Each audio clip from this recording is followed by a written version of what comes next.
to see. That's a new background back there, isn't it? Yes, it is, man. I just did it up this weekend. I thought I'd try to change it up.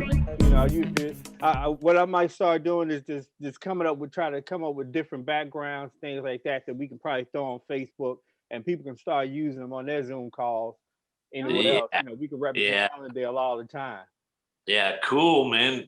Speaking of cool, I'm freezing here. I think it's actually colder in Shreveport right now. It's like 29 degrees. I bet you're way warmer than 29 degrees in North Georgia. I am so happy to say that it is not 29 degrees here in North Georgia. Well, I'll tell you, I think the power's fixing to go off here. It usually does when there's a freezing rain. So we better get started. I know, right? We got a great guest today, and hailing all the way from New Orleans. Bring her on. Let's get this talk started. This is going to be fun today. We have a sister coming all the way from New Orleans, Miss Amy Stelly. How you doing today? I am doing well. Thank you for having me. I appreciate it. Y'all are my new best friends. Don't say that, because we'll show up at the front door now. I know, looking for food. Hey. Well, I've been taught by my family, if you come over to somebody's house, bring something. So bring something. Right? I'm going to bring something. So don't think I'm coming in empty-handed. That's all right. When you come to visit in New Orleans, and we feed you something. So... folks are usually cooking, but I'm in the midst of making Mardi Gras stuff, so I'm not cooking yet. How's Mardi Gras looking, Amy? How's Mardi Gras coming down in New Orleans? It's different this year, right? Very, very different. We are making house floats, and I am kind of, what would I say, 3/4 of the way done with mine, and I only have 2 more days left, so I have a lot to do in a little bit of time. But the house float idea, I think, is here to stay. People are decorating their houses like floats because, there are no parades, because parades bring you in intimate contact with other people, I would say.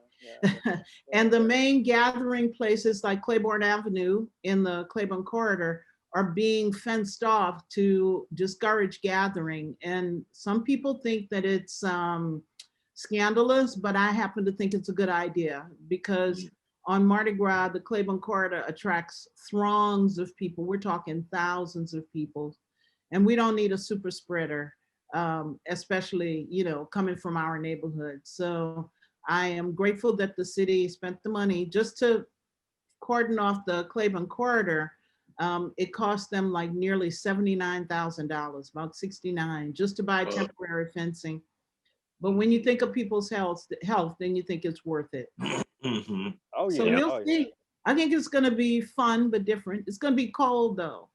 Yeah, I like the idea of house floats. I like the idea of and like you said, I wish it stays. Those are one of the things from this pandemic. I wish stick around. Well, mine, I don't know if I'll have the same thing, but it's something I'd like to do every year. This year, I will premiere my 7-foot mermaid on Mardi Gras. Oh, wow. We got to see those pictures. We got to see those pictures. It is 7 feet. That sounds super cool. Yeah, it's cool. It's cool. But, I'm an artist also. So it is a passion project at this point. And I read that on the website that I saw that you are a multi-talented woman. Well, Can you go a little bit deeper into all of your endeavors? Sure. Well, I thank my parents because I have good genetics, especially when it comes to talents. My dad was a very talented musician, and my mom was a scientist and mathematician. So the two of them made me what I am. So I'm very thankful. I was trained as an architect and art historian, and actually got into planning quite by accident. I was on the mommy track, and my daughter was, I think, 5 years old. She was very clingy. So I had to be a stay-at-home mom with her because I took her to a sitter and she cried all day and the woman begged me not to ever bring her back. So I realized I have to be a stay-at-home mom. And when she turned 5, we were living in West Palm Beach, Florida at the time, or in suburbs of West Palm. I decided I have to get a job. I'm not a housewife. This is not working. And I saw an ad in the paper for the city of West Palm Beach, and they were looking for an urban designer. And urban design planning is an allied field of architecture. So I thought, why not? And I have to really be honest, I didn't want to work for any architects in West Palm because I thought the architecture was hideous. So I know people are like, that's really uppity, but you know, by the time I had settled in West Palm Beach, I had already worked with 3 acclaimed masters. So you become choosy when you work with people who are worldwide masters. So in Miami, I worked with Andres Duany and Elizabeth Plater-Zyberk. Oh, Well known for doing Seaside. Yeah, those are right. I know that name. Okay, I good. heard him on a podcast very recently. He's been very influential in our movement to improve transportation. Wow, that's impressive. Yes, yes. So I worked for Andres and Liz. Elizabeth is his wife. And then when I was in Tulane School of Architecture, I had the good fortune of studying with Charles Moore, who has since passed away. But his training taught me about humor in architecture, how to communicate things in architecture. So when you learn under people like that and you go to a place and you think the buildings are hideous here, you kind of don't want to work there.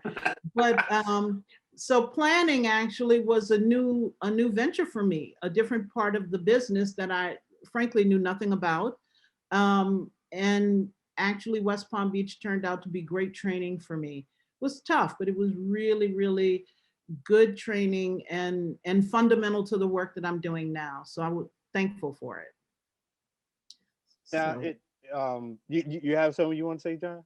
I'm sorry. Well, no, I was just going to say, though, I've noticed that as I've gotten into this the last 5 years studying as a layman, I've made a lot of friends and interviewed a lot of people that are architect planners. And I noticed they're all artists to some degree or another, but they all have their own art that they do, whether it's watercolors or sketches or something, but a very creative bunch. And where do I remember Andres and his wife live in Miami, Yes. if I'm not mistaken, and where do they come down on that sort of architecture that's very unique to that region? Is that why they moved there? Actually, no. I don't think that's why they moved there, because prior to them moving to Miami, I guess it had a different sort of feel to it. But Andres and Liz are much more classical, so they stick to very strict canons. So there are basically inherent laws in the way that they design. But then you know the law, so you can break the law. That's something that I always like to say. Right. So when you look at them versus people who are considered ultra modern, like Arquitectonica. So Arquitectonica is the classic Miami.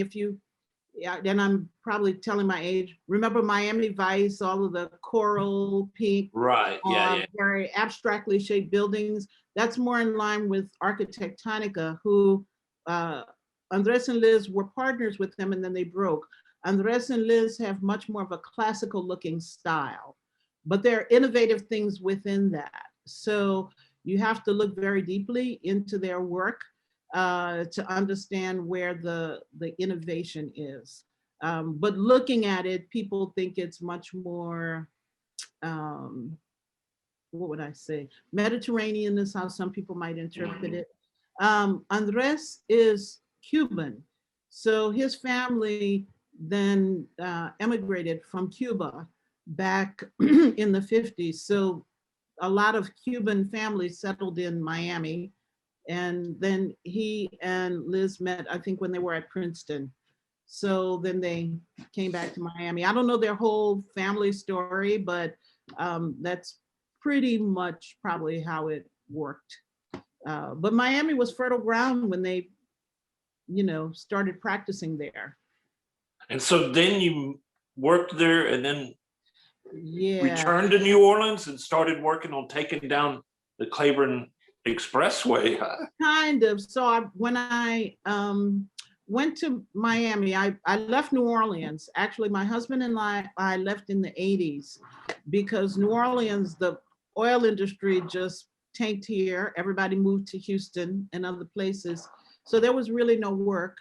And my husband got a job at a publication in Miami. Little did we know, I was pregnant with my first child. When he was 11 months, the working bug bit me, and I said, I have to get out. I have to go and work. I enrolled him in daycare and actually made a cold call to the DPZ office, Andres and Liz's office.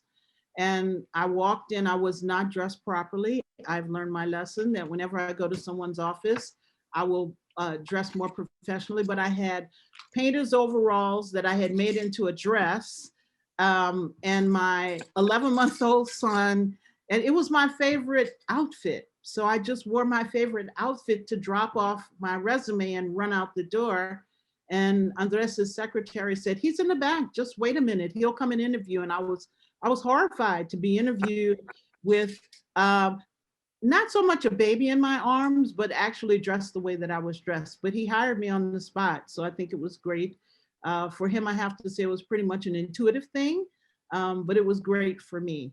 So that's our story. I think the idea of you made that dress probably got him, right? Because as an artist, you know, if I'm commissioning somebody for a picture, Right. and they come to me and I'm like, oh, that's a nice outfit, and they're like, oh yeah, I made this. I'm hiring you, right? 'Cause Really? if you are willing to wear what you made, right? I really have to. I kind of have to, for me, I would admire that. I'm like, oh my God, if you're willing to wear out in public the stuff that you made, right? You're making your own clothes. I trust your judgment, right? I don't know that he thought about it like that. I think he was probably more stunned that I walked in with a baby because he and Liz never had kids.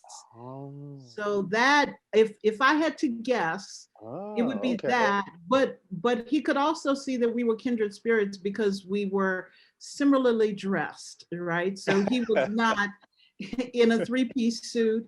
He was in what I'm sure were his favorite pants and a sweater that I'm sure had to be his favorite because it needed an elbow patch. Mm-hmm.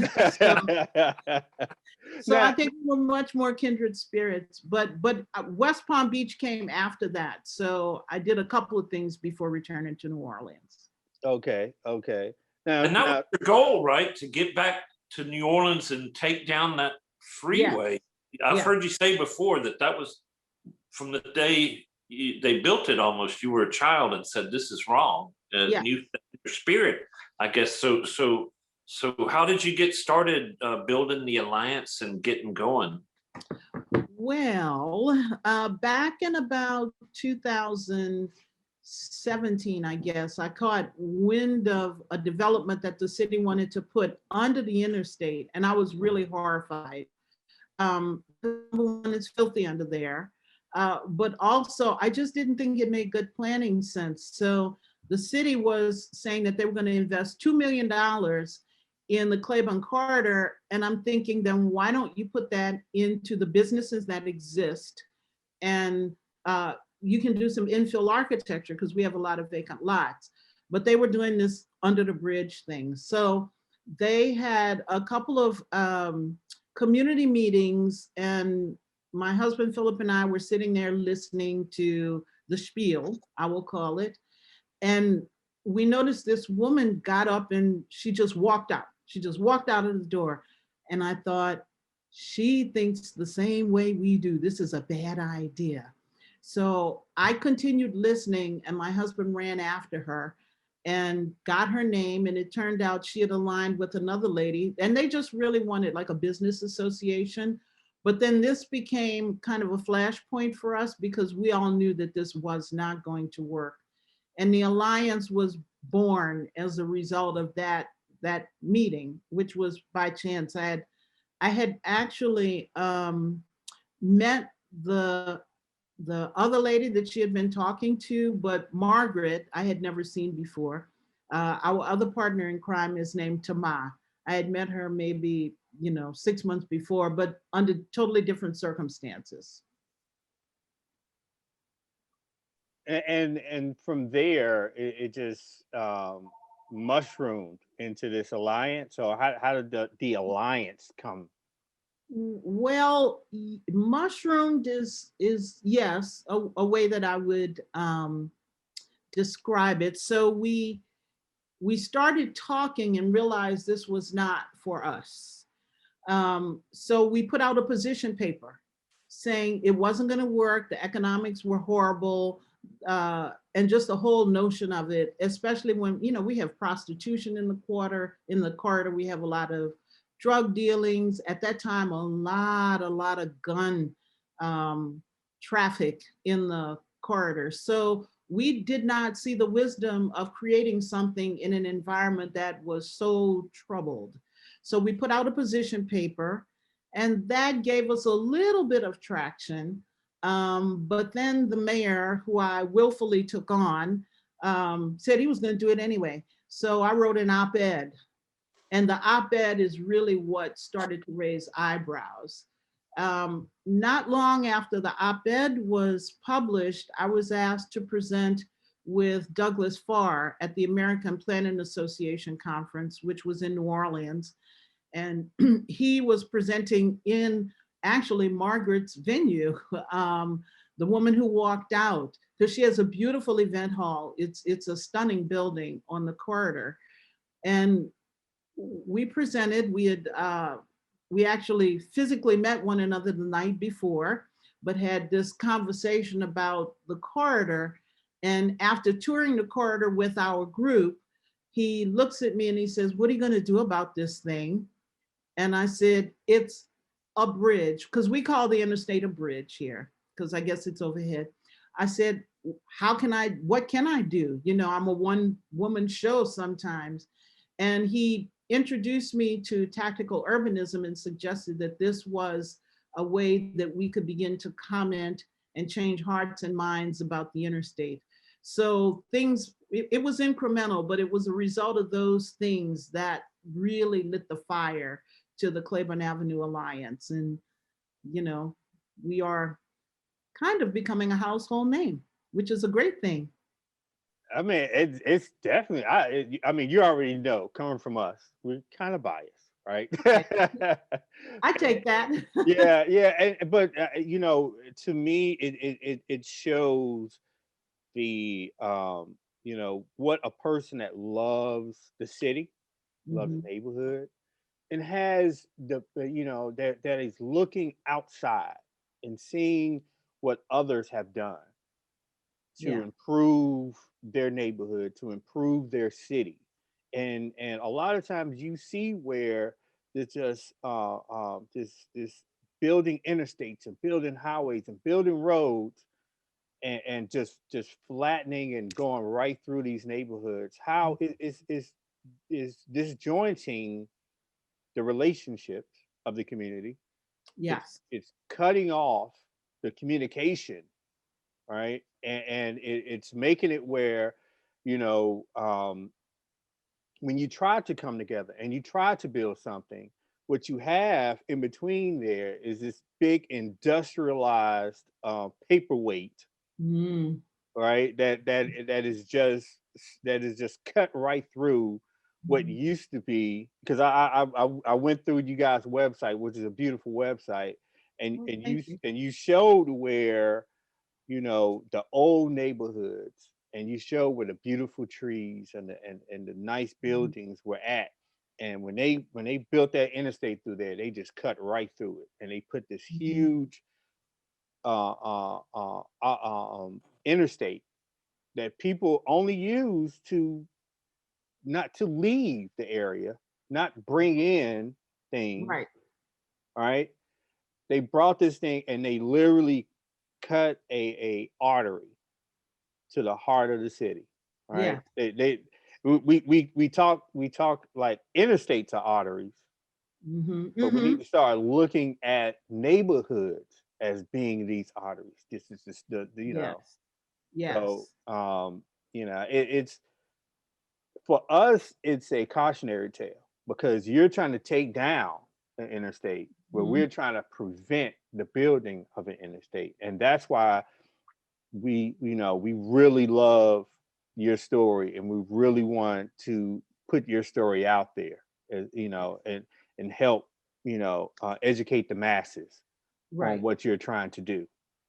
Well, it is a cautionary tale, and I commend you guys for really, really fighting and making your voices heard, because where you are is a much easier place to be, because when it's up, it's up. Yeah. And then you have all of the, I would love to say unintended consequences, but given the history of interstates and red line neighborhoods, I don't know that those consequences are so unintended. I think to the contrary, they are very intended. And the history of Treme actually speaks to that. So 100 years ago, the city of New Orleans decided that Treme was slum, it was a predominantly Black neighborhood.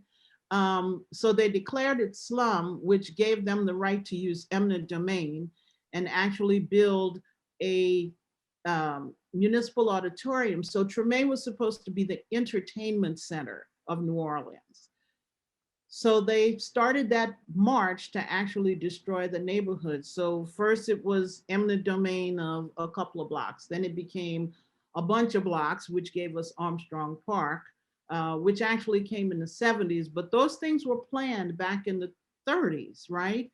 And then the interstate system was planned in the 40s. So between 1920-ish, 1925 or so, in 1945, that was 20 years of what I call racially motivated planning that has destroyed the Treme neighborhood. So in essence, the people of Treme were always behind the 8 ball, always. So being in front of it, it is a cautionary tale. You have to be in front of these things and speak very loudly.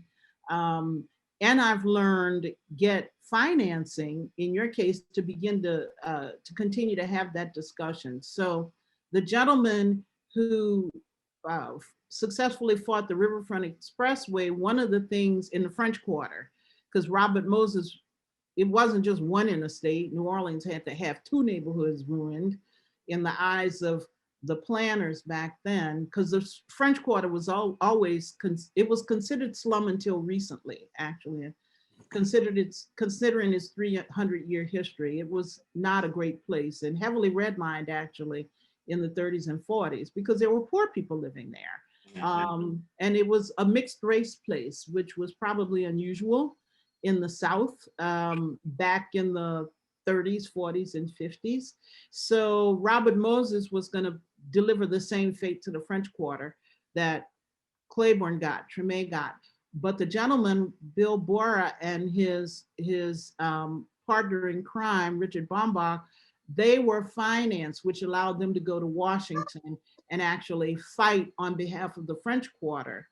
The Black people in Treme did not have that same clout, nor did they have the financing.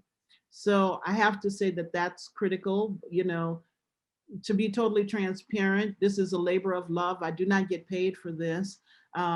I would love for the day to come when I can get paid for it. But it is my neighborhood, and I feel, a personal and professional obligation to actually push the fight forward. But if you can get financing to actually do what you're doing, because you guys are really doing well, then I think it would make your fight all the more powerful. Well, thank you. And we've actually started fundraising this year, we knew that we were coming into a point where we would eventually get a record of decision from the government, and that there would be a huge public discussion. So we formed a 501c3 so that we could begin to raise funds like we do when we figured out we needed to change our politicians, to get more favorable politics. So we started working fundraising for politicians and that sort of thing, and learned a lot just by diving in. But I'm curious. Yeah, I've read a great deal about all this, and it was urban renewal was really pretty racist. They're like, we're just going to scatter these folks to the four winds, and Right. it'll solve this problem here. And our eyes, it's a problem. In other people's eyes, like Jane Jacobs, it was a healthy part of the. And Right. she and Robert Moses got it, wasn't it? And I have two questions. Wasn't it the white business owners in the French Quarter that in the 60s that said no? And I guess they were able to fund themselves. And then I have one more question after that. Okay, so actually, the story is that Bill Bora, who's since passed, he is one of my heroes because he said no and he won. So and I've met him actually by chance. But he and his friend were actually having beers at the Napoleon House. I think he was going to London to go to school, graduate school. And his friend may have been in graduate school. I've forgotten their histories, but they talked about the proposed Riverfront Expressway at that meeting, two guys just meeting, they were 20 somethings, and they started the fight, and eventually someone in the French Quarter underwrote that fight. So it grew organically, but it started from two young guys saying no. And I remember Bill saying that his dad was not really happy with him because it was a choice between graduate school, or the fight. He stayed home, but he was a very successful lawyer. So it's not like he did this and ended up on Skid Row. It was actually quite the opposite. He became a very, very, very well-respected land use lawyer as a result of his fight. Nice, but he must have been going against the white business community's best ideas in their minds for the French Quarter. Put a highway through it. Right. Well, he was, because the city had endorsed the Robert Moses plan for this. So everybody who thought they had something to gain endorsed the Moses plan. So yes, Bill and Dick were outliers there, and very much going against the grain of many businessmen who thought this was, a great idea. And for many citizens, they thought it was a done deal, but it wasn't. They undid it. And I applaud them for that. So if they did it, we can all do it. Right. So since we've all met, we found each other on Facebook. Yes. They didn't have that back then, but I've met you both on Facebook.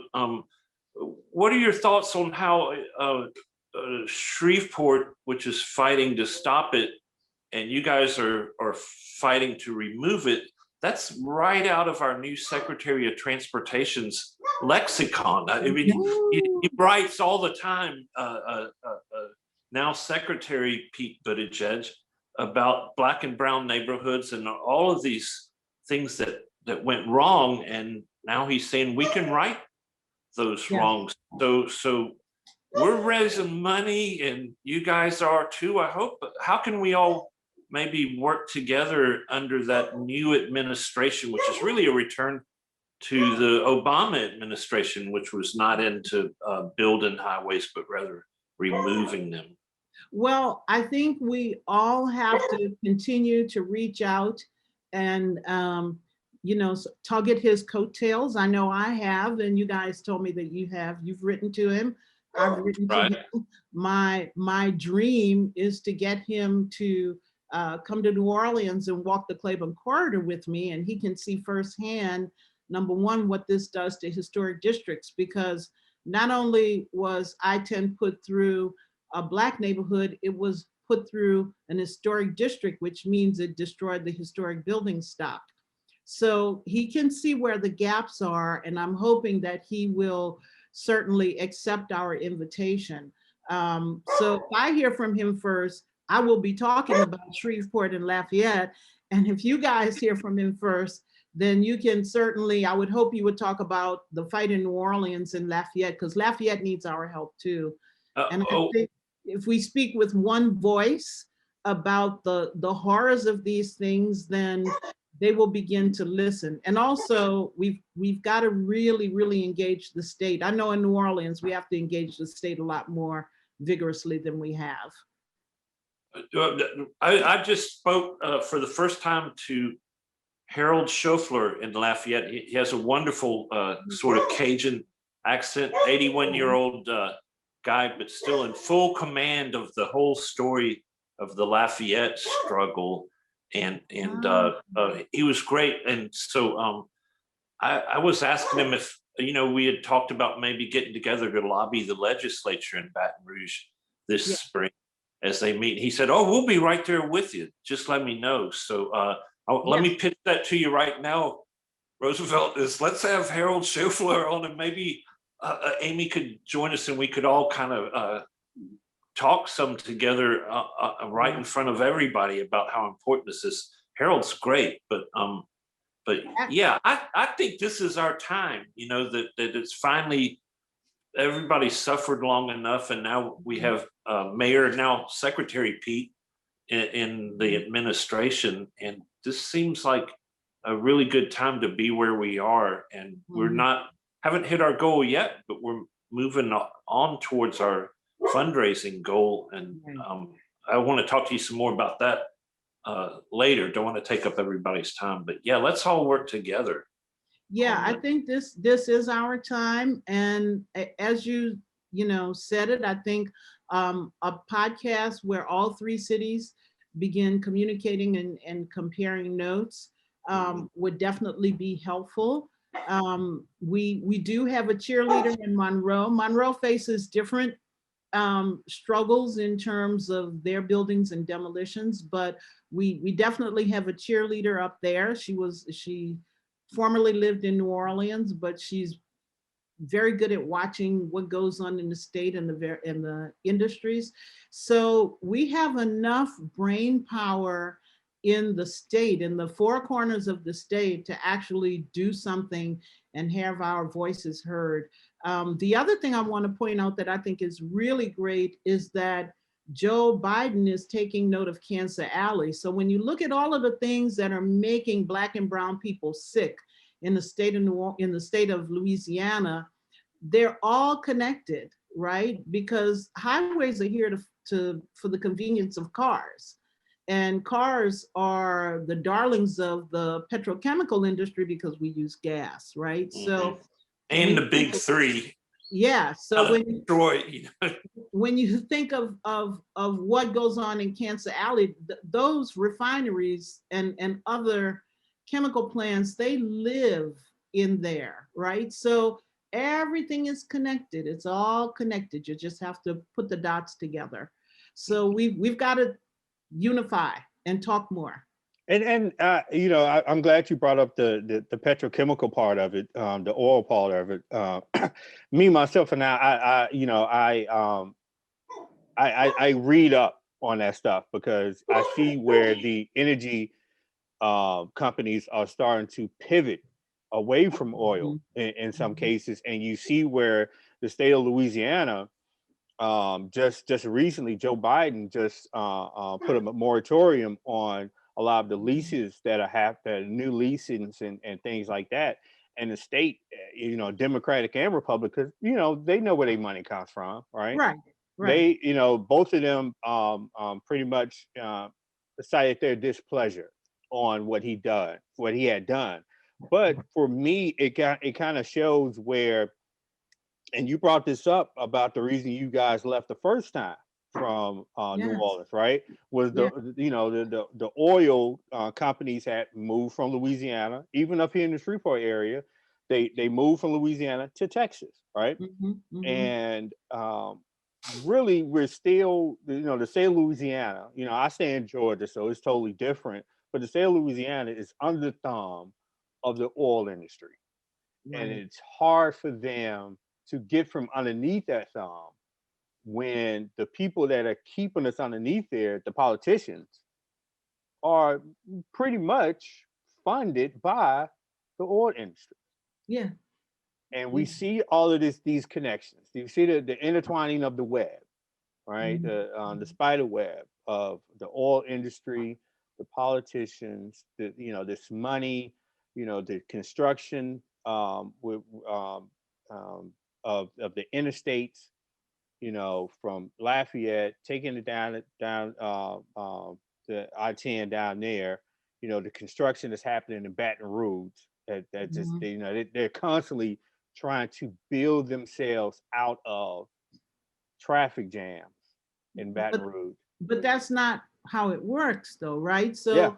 So they are experiencing what's called induced demand, right? They're building it so more people are using it, as opposed to improving or opening the street grid. And I don't have Baton Rouge's map committed to memory, but I'm sure I've driven around there a little bit. It's can be confusing to drive, but that's because the place where I was driving, I was lost under all of the interstate ramps. I couldn't figure out where I was. But in New Orleans, this is an easy fix because we are a city of boulevards and they're all connected and beautifully articulated. So we can afford to take down 2 miles of highway to actually improve the city. Baton Rouge, you're right, they're trying to build, they're going to have a much bigger problem undoing because they're building more and more and more, and it's not working, you know. And we don't want Shreveport to get into a position where they build it and then they need more and they need more and they need more. Or Lafayette, right? Yeah. And Lafayette's really vulnerable because they want to put the interstate along the historic district alongside of it, telling folks it's not going to hurt, but yes, it will. Yeah. Right. Yeah. We're the cautionary tale here. It will hurt. It always hurts. Yeah. Right. It always find you build an interstate through it. You're pretty much. This is one thing I don't understand is why are we building an interstate through our cities when the people that are driving through our cities are not stopping there? We're just giving them a faster way to get away from us. Because it's part of an old sales job from the 1950s. So when Congress was voting on these highways, voting on the funding back in the 50s, part of what made the funding pass was the promise to include urban areas, thinking that this, and the sales job was that this would be better. It would get people to and from the city faster. But you're right, they go through the neighborhoods. They aren't stopping here and they aren't investing here. And truth be told, in most cities, you just go through the neighborhoods to get to the next city, right? In some cases, it doesn't even benefit the state, right? Yeah. I mean, I can tell you, I've driven from Florida, South Florida to New Orleans hundreds of times. And we have driven straight through Alabama and never stopped. Right? Mm-hmm. Yeah. So it's a pass through. Or we've driven through in northern Florida, the interstate is more rural, so you don't have that same dynamic. But when you get to a city like Mobile, it goes straight through the city. And we just go straight through Mobile. So you're right. Mobile has rarely benefited from my use of the interstate, which has destroyed neighborhoods. Oh, yeah. Right. Jane Jacobs spoke about that when Robert Moses was wanting to build highways through New York City, and she talked about what it did to the neighborhoods, creating a border vacuum. It's a wall. Trump should have built a highway along the Mexican border, and no one would have been able to get across it without fear of getting hit. But it's also creates this area, and we see it in Shreveport where we've already built through with I-20 and parts of I-49. It just destroys the neighborhood. No one wants to live next to that construction, so they move away from it, and then the businesses around it die because of all the people that have been displaced, and they don't pick up and move, they just die. But the other thing I realized was that this was just my own study, but on 1,500 feet on either side is a really toxic zone where young ladies wind up having problems with childbirth, and older folks wind up with lung, and even kids wind up with asthma. And they used to think, well, they're poor, so of course they have asthma because their parents don't take good care of the home. It's the dust in the home or something. But now studies reveal it was in all of that lead that was coming out of those old cars through the 60s and 70s and on into the 90s. They're just toxic for cities, and it's wrong to do this and racist, in my opinion. You know, we have in the Alliance, we've partnered with LSU School of Public Health, and the students, the graduate students there actually have taken readings, you know, noise readings, emissions. So they've done that for us, which actually confirms what everybody else is finding, who is studying these things. So they took their readings in the Claiborne corridor. It wasn't good. And the city actually, and I had a little bit of heartburn because the city had done some mapping a couple of years ago, and they know this. It shows up on their maps. So they mapped, you know, healthcare challenges or healthcare threats, I would call them. They mapped things like flooding. They mapped a couple of different things, heat, and did not share it with the community. And I find it really unconscionable that a city would amass this data and then not act on it, not share it, but also not take steps to mitigate the harm. So of course, because I'm a big mouth, you know, when I would talk about these things, I'd say, and the city has this data because I've used it.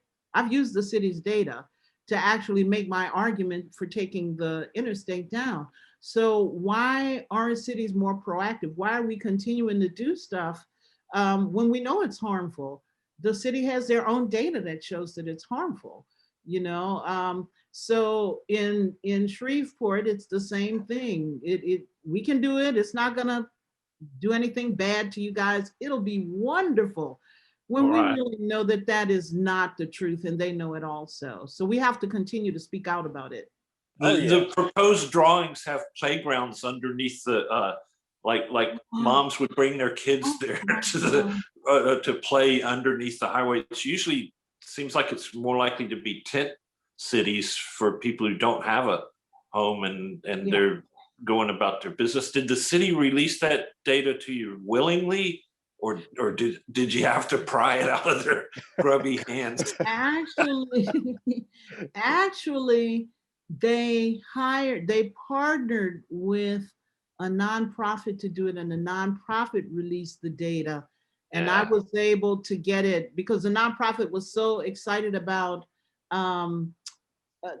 having done this that they invited a group of us to see the what do you call it? Do the beta testing. Right. And that's when I said, aha.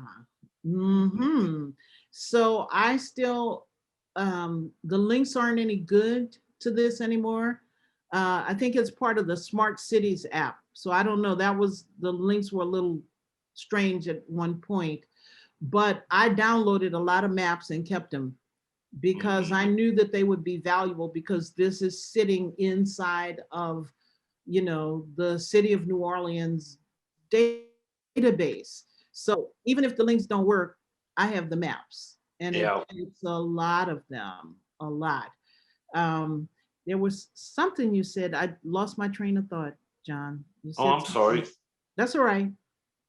It was me. You know, I'll give you a second. We've had to use the Louisiana's sunshine records laws to force the city of Shreveport to release things that were embarrassing to them, Yeah. their own inner workings, the way they email each other and plot to Yeah. change things to get around laws and that sort of thing. And they ask us, why are you guys so upset? We're just trying to help you. And we're like, we don't want any help. We've had all the help we can take.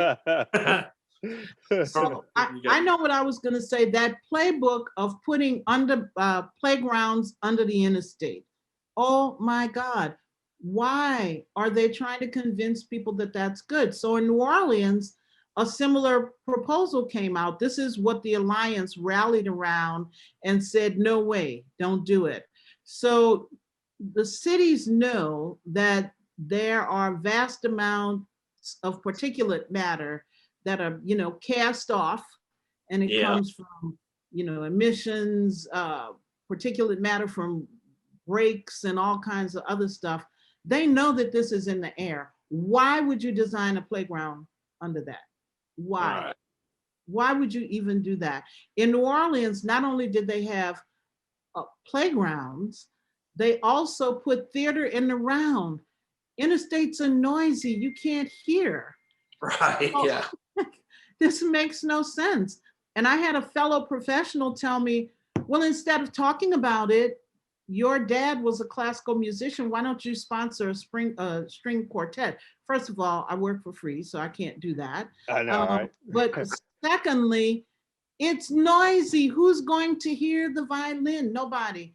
And it was really disturbing to me that a fellow design professional who was being paid by the city to promote this idea, I'm like, you need to put your profession and the ethics of your profession and your teachings first. We can't have a concert under the interstate. You shouldn't be putting playgrounds. I don't understand how people can take money, who are true professionals committed to their profession, and push these notions forward because they know that they're unhealthy and they know that they're not viable. I mean, to me, it's always, and John already know, I always say this probably every podcast, politicians and anybody else, they want to keep their job, right? They want to stick to what they can to make money and make a living.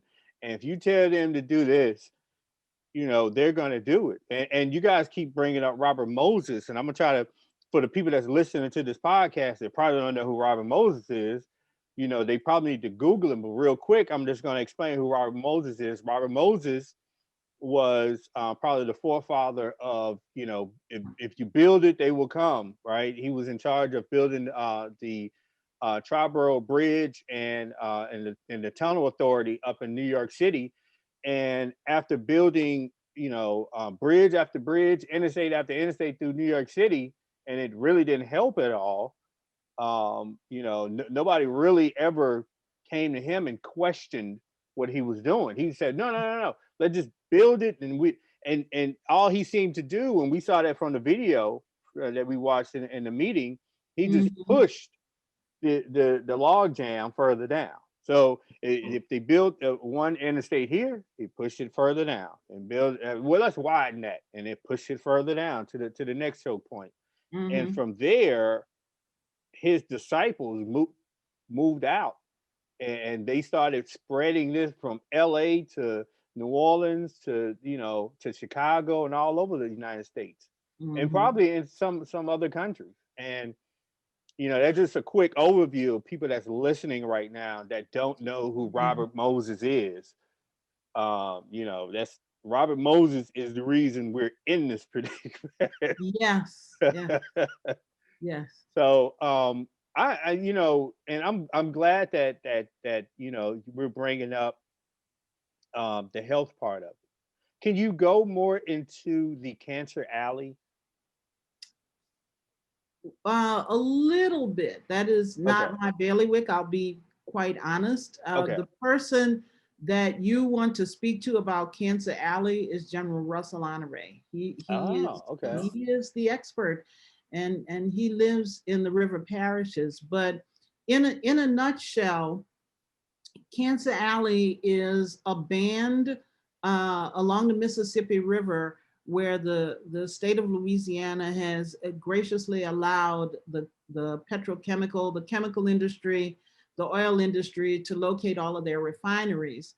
Unfortunately, a lot of those polluters are adjacent to Black and brown neighborhoods, and the people who are developing cancer from the emissions from the smokestacks and everything else, they live there. They're Black and brown people, and they are have lived for generations now with the illnesses that have come from being exposed to not only polluted air, but I'm sure in cases polluted water, because those places, you know, they have to dump the toxic water that is a product of their, you know, activities. So the folks in Cancer Alley who live along the Mississippi River, south of New Orleans, are suffering because of the exposure from all of these chemicals. So General Honore has become the most famous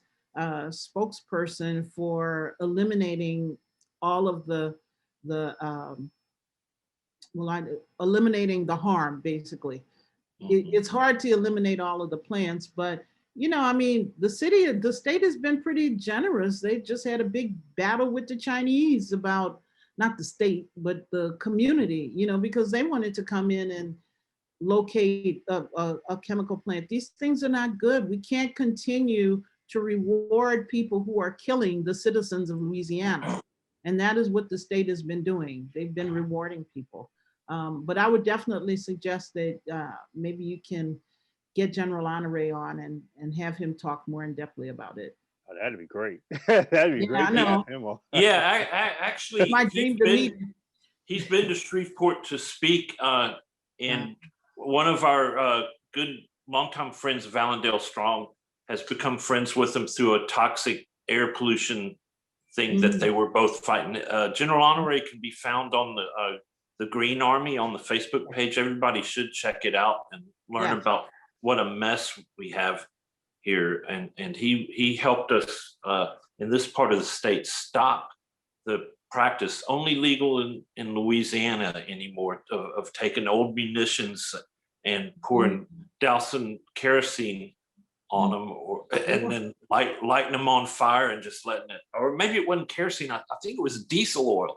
And so then they would just light this big pile on fire, but multiple piles, and just let it burn all day. And the smoke would travel with the winds to Shreveport or south to Alexandria from Minden in North Louisiana. General Honore absolutely did the work to come up and support those folks. He's a fine man, and we're lucky to have him. Have him here. Everybody should check out the Green Army page on Facebook. That's where you can most easily find those folks that he's got working against it. Go ahead, John.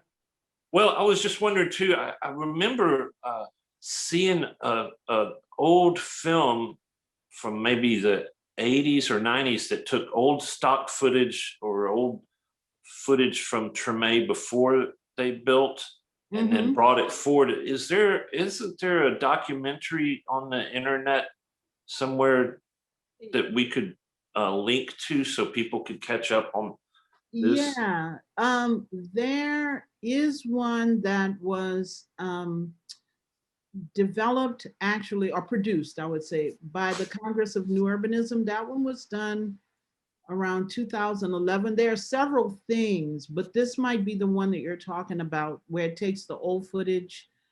And are they talking specifically about the I-10? Yes, and you can see the business community was booming in Treme. And now if you've ever had your car impounded, you go to car jail. You have to go get your car out under, and if it's midnight or whatever, it's a little, scary to get up there. You're glad to cross the street from the cemetery. Right. Yeah, I like that, car jail. I'm gonna have to remember that. Yeah, your car goes straight to jail. And one time I was working on it was about this time of year, the NBA was in town with the All-Star game, and my job was with the crew was to go to this one spot in the quarter, get out running, grab an interview with one of the stars, you know, and we parked and we cheated a little bit into that red zone because the red zone paint had worn off, but the drivers knew where it was, and the tow driver took us right away. So when we came out, there began our quest to find the car. Dude, where's my car? Yeah, wound up in car jail. Under the interstate. Yeah, under the Downtown New giant Orleans. impound yard. Yeah. $300 later, we Oh, finally got to go oh home my God. after work and Oh, go to yeah. sleep. Yeah, yeah. It's an incredible thing.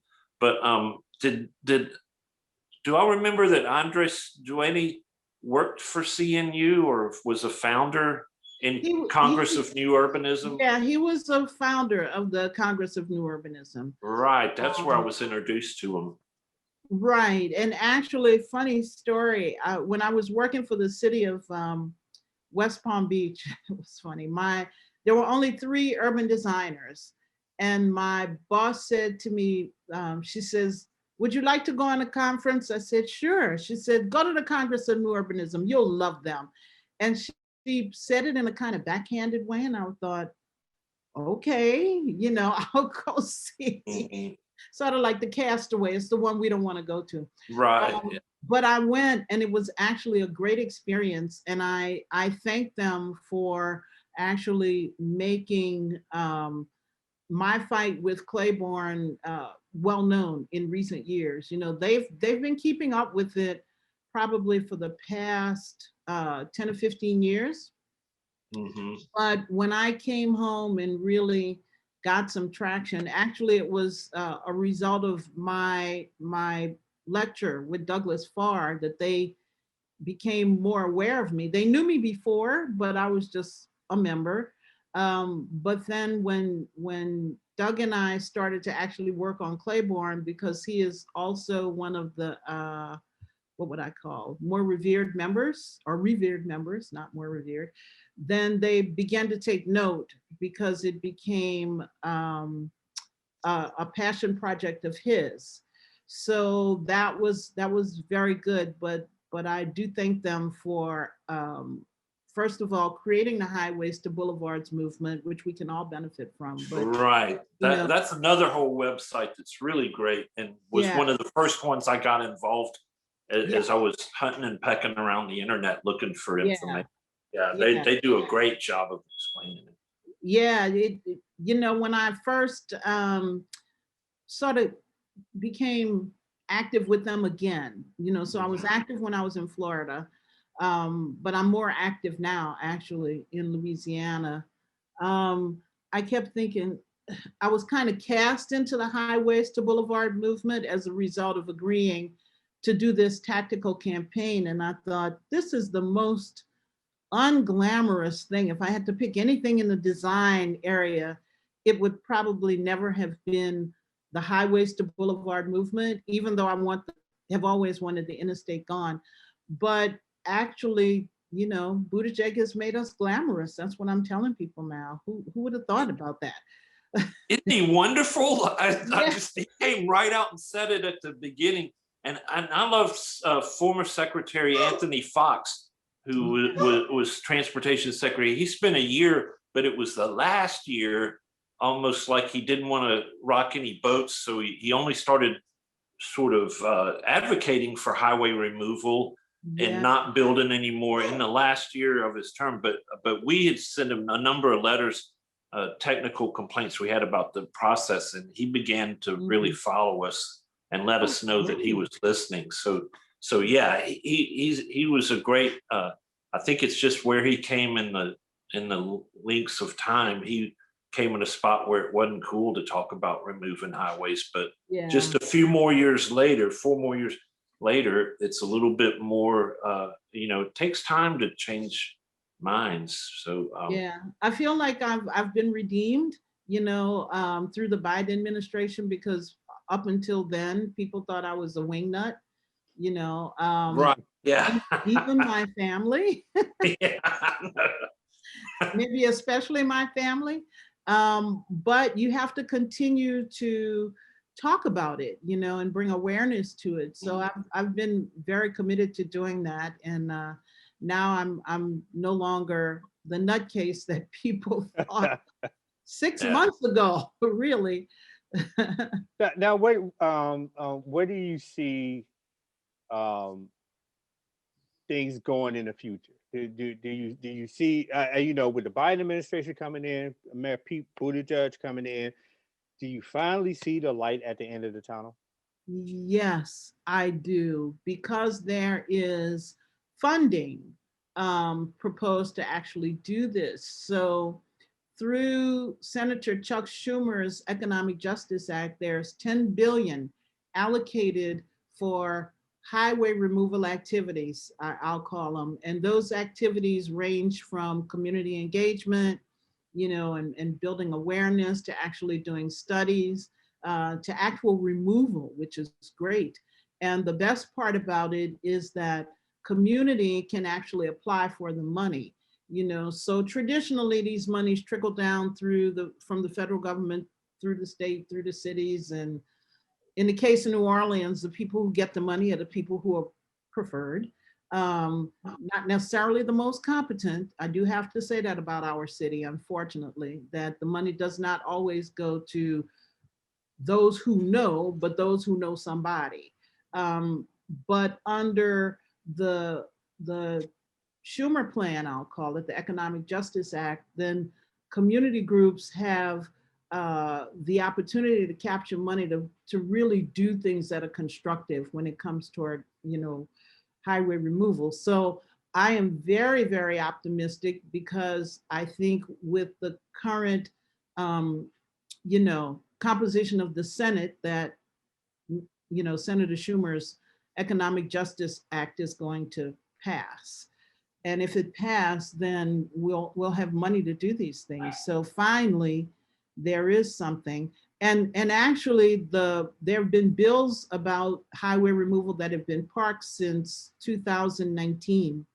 And they were parked just in anticipation of the presidential election. The Congress did not want to put anything through. And frankly, I don't know that it would have passed under Trump, the way it's written. I think it has a better chance now of passing.